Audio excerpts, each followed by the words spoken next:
such a game-changing ending to the end of season 3. Yes. Why do you think, I wanted to ask you, why do you think Stefan didn't save Elena from the car? It's a very good question. When I read that scene, well, actually, when I read it, I was sort of concerned that it was confused, and then we rehearsed it, and it was like the day of shooting, and I went, wait a minute, the way this is blocked, the way they were doing this, I could very easily just grab Elena and bring her up to the surface, a vampire. And so I called the writers and I said, guys, this doesn't make any sense. And they sort of justified it in 2 ways. They said, firstly, you just can't do it. You can only grab one person and at a time.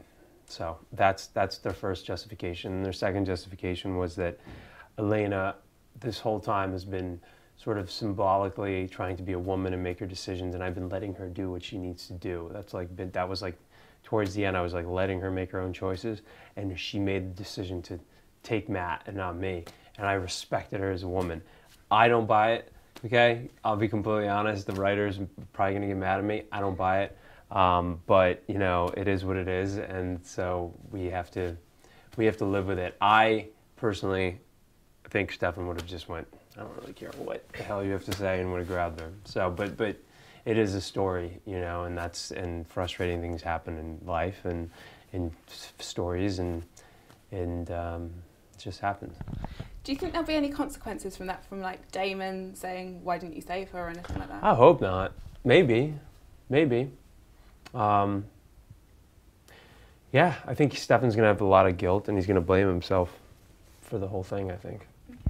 It was all the more heartbreaking because she'd obviously just chosen Stefan and she was on her way. How do you think that's going to change after the transition? Whether or not she chose him, I don't know. I mean, the other thing is that they just someone brought it to my attention just yesterday, was that now that she's a vampire, she remembers everything. So there's these flashbacks with Damon that I guess maybe will make her, I don't know if that's I don't know if that scene was necessarily like a game-changing scene, but in terms of like if that's suddenly going to make her fall in love with Damon or not. But I don't know. I mean, I think that now that she's a vampire, I think she's going to reassess everything. I don't think it's going to be like, oh, I'm picking Stefan and we're going to be happy now. It's like, this is like a completely different, you know, it's going to be a completely different show now, I think, in a way.